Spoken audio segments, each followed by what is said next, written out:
tháinig Katie Resh ó Dúnagáil. Hís an éagniúil anionsaí a dhéanamh Ciaran orthaí.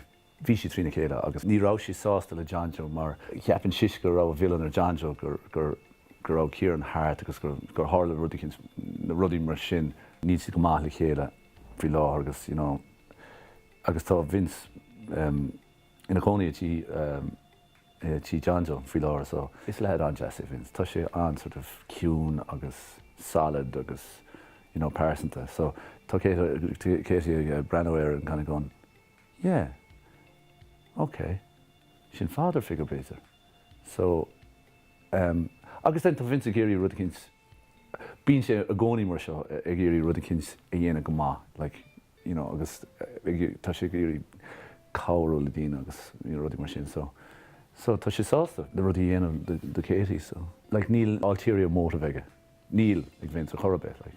Tá sé géirí cabhar le agus rudí a start an amá le fuair sé job sa cafe le Katie. Ba sé sásta go mai Katie Resh a chus a héana ríist. Níl clú dá laid ag Vince bhfuil Katie ag Branoir mar sin.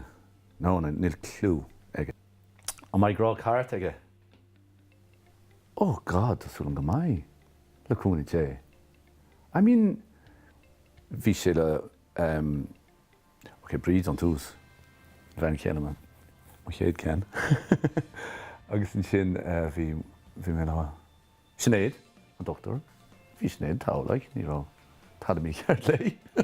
Ní rá sí kind of scadtraí. Agus an sin Catriona, sure. I mean, tá Catriona iontach na hfuil. Bhrála mé, Cailín jazz, socra síos. Cúpla páiste eile? No, tá mé réile páiste. Ach tá mé kind of weignúh tá si de liga mí is, no? Yeah, bhrála le Vince go mai grá eile heige, a seo má. Tásúlam go mai le cúnaí té. An si bh géisteach scríbhnaí.